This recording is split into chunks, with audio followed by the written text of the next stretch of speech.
Well, I'm back now, safely out of the water. I didn't want to get electrocuted, although getting electrocuted or possibly falling off of this waterfall would have made this video kind of go viral.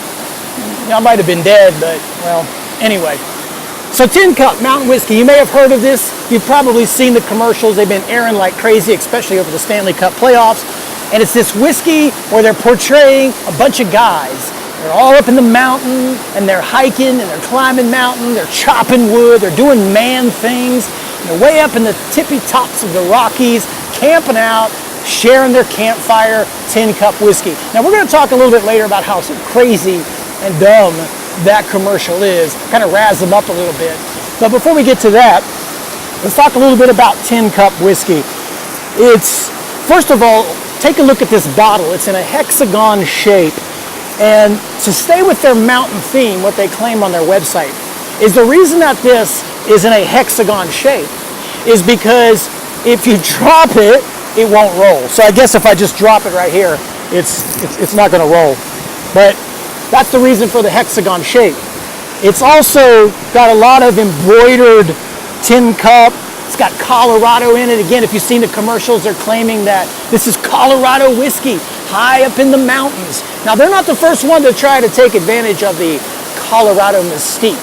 You know, Coors has been doing that for quite some time. You've seen the commercials with, Adolf Coors on a horse many years ago in the 1800s, finding this treasure of water. Now, the story behind Tin Cup is it's actually not distilled in Colorado at all. It's distilled in Indiana. Now, there's not any mountains in Indiana, so I could see it's not as sexy and mountainish as Colorado, of course. But anyway, what they do is distill it in Indiana, ship it over to Colorado, and then while they're in Colorado, they cut it to proof, they say, with mountain spring water from the Rockies. Now, that water is going to be rich in limestone. Whether it makes a significant difference, I don't know. It's probably just a marketing stunt that they're pulling on, just like it says right here, made with pure Rocky Mountain water. And they've even gone as far to put this nice little tin cup on top of it. Maybe it's a little bit of a gimmick, but it's cute, right? That's something to pour your shot in with. Now, the story in their website, according to this tin cup, is this is a tribute to all of the miners that worked in Gunnison, Colorado. So this is this special mountain whiskey. Let's give it a drink. Now, it's got some rye in it, so it's probably going to be somewhat close to a bourbon, I think. We'll see if it's got any different. I probably should have brought something to cut this with, since I just hiked all the way up this mountain like an idiot for your entertainment. I could have got killed with this bottle. Let me make sure I don't.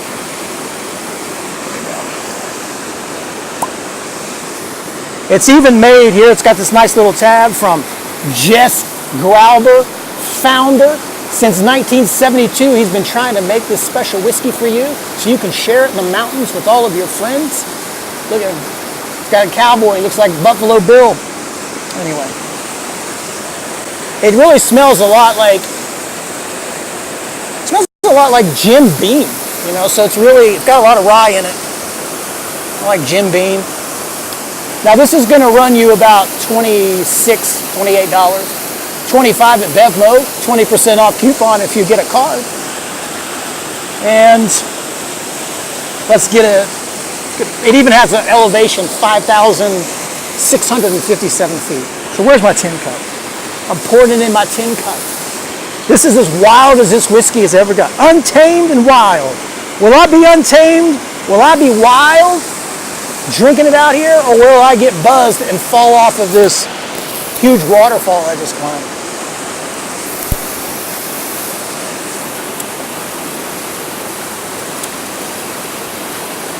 It does taste a lot like Jim Beam. I don't mean to put it in the I do mean to put it in the category of Jim Beam. Oh, fudge. Okay, well, I didn't fall. I didn't have an accident. But a gust of wind took out our camera for a second. Our camera can't even handle this raging waterfall and the power of the rapids coming from the Sierra Nevada all the way down here to this beautiful Kitchen Creek Falls. So anyway, not bad. It tastes a little bit like Jim Beam. It seems to be just a little bit spicier with just a tad more kick. But if you want my honest opinion, it's real close to just being a standard Tennessee whiskey, Jim Beam, step above, I think it was Evan Williams or whatever it was we tasted. So it's a good standard bourbon, I'd say for a pretty decent price. Now, before I get into talking about their commercial, I mentioned I was at Kitchen Creek Falls here. Just a quick side note for any of you guys that like hiking. If you're hiking the PCT Trail, some of you may be familiar with the Pacific Crest Trail, this is about your third day in. This is 2.5 miles from the Buckman Springs exit, and it's about 100 yards off the main PCT Trail. The only reason I'm telling you this is if you're hiking from the south terminus up here, stop up here, camp out for the night. This is a great place. Most people, locals, don't come out here very often, only on the weekends, so it's pretty good. Now I'm going to sip this tin cup whiskey, and what I want to talk about is the commercial that they're running. Now you might not have seen the commercial, so what I'm going to do is I'm going to air it for you here, and then I'm going to talk a little bit about it because it's weird and it deserves to be called out for their poser whiskey attitude. I mean, come on. Might be decent whiskey, but we still got to call them out, right? So let's watch that video. I'm going to show you a couple of things on it. This is the mountain, and this is mountain whiskey. Unspoiled, untamed, forever wild. There's no safety net, no way down. Up here, it's just man and the mountain. And his tin cup. Tin cup whiskey. Mountain whiskey. So let's take a deeper look at this commercial. And I know companies make some pretty silly commercials, but this is a pretty good one here. Now, right in the very beginning, you see a picture of what appears to be somewhere high atop the Rocky Mountains, which is okay. What's important here is I want you to take a gander of the scenery and the landscape in this picture because it's going to come into play a little bit later on. So for a second, just take a deep look all around this area, the whole entire landscape. Get a mental picture of that. Hold it in your mind. Do you have it? Okay, good. We're going to move on. Now, about 5 seconds in, it apparently shows this guy who is climbing this incredibly steep mountain face somewhere in these Rocky Mountains. And it appears as if he's not wearing mountain climbing gear. He's wearing a pair of khaki Docker pants and a pair of Skechers tennis shoes. Now, I don't know if you've had any experience with climbing a mountain or you've ever seen what a real mountain climber looks like. But if you're going to be climbing a dangerous mountain face that could potentially take your life, you may want to wear a better pair of shoes that can give you traction, such as these. Now, when it cuts to the next scene, you're going to get a view from top to bottom. Now, not only does it look like these two gents are wearing the latest khaki JCPenney Dockers and tennis shoes, but it looks like they're outfitting themselves in Duluth Trading wool sweaters. These are some pretty nice looking sweaters to be climbing a mountain. No pinch, no stink, no sweat. Get a pair. Only at DuluthTrading.com. Again, I don't know if you have any experience with mountain climbing or seen mountain climbers, but if you're going to climb a mountain face in a volatile climate such as the Rocky Mountains, you may want to opt for something like a North Face softshell jacket, maybe something with a little bit more protection. I know it's not the trendiest gear, but still, it's more about protection, isn't it? Now also, if you look right to the lower part of the picture, it appears that he's pounding some sort of stake into the crevice of this rock where they're going to anchor their rope to. Again, I don't know if you've ever seen what a mountain climbing stake looks like. This is not it. In fact, this looks like some sort of steel tubing that you might buy at Home Depot. I have no idea what that is. So here we are a few scenes later, about halfway through the commercial. And here's the dude standing on the side of a cliff with no safety harness, no helmet, a Sir Edmund Hillary Mount Everest backpack, wearing the latest fashion from Duluth Trading, all alone, high atop, in the mountains, drinking some whiskey. Sounds fantastic. Now, towards the end of the commercial, we cut to this scene. Again, you'll notice the hipster-style Indiana Jones backpacking kit to your right, which looks like just a tarp tent. But the important thing about this scene is this dude is sitting here, sharpening his knife on this sharpening stone. Now, it may not seem like much, but if you know anything about hiking or backpacking, one of the important things about hiking and backpacking, especially mountain climbing, is weight. You don't want to carry any excess weight. So this is something you would have done, sharpening your knife. You would have done this before you left the house, so you didn't have to carry that bulky sharpening stone in your backpack to the top of the mountain, along with that oversized tea kettle that you have down there in the lower left. Now we get to my favorite scene of this whole entire commercial. And the one that I wanted to make reference to at the very beginning, when he took a picture of that landscape. Do you remember that? Now, in that very first picture, one thing I did not see in that whole entire frame was trees. Suddenly, somewhere in this whole entire tryst that they've put together, he found trees, and he brought a big axe with him to chop this wood so they can eventually make this fire. Where did these trees come from, and why did he bring this axe with him? And we cut to the very final scene, as we see Mumford and Sons all sitting here next to the fire, enjoying their mountain climbing and doing their male bonding. This is an incredibly silly commercial. But it was not your fault but mine, and it was your heart on the line. I really fucked it up this time, didn't I, my dear? Didn't I, my dear? Now they also recommend on their website, to make this even more wild and untamed, is to put some bark in it.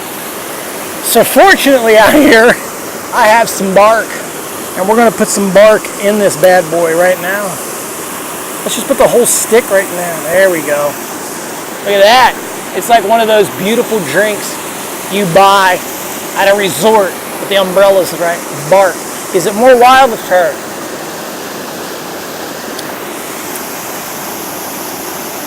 Is that wild? No, that's dumb.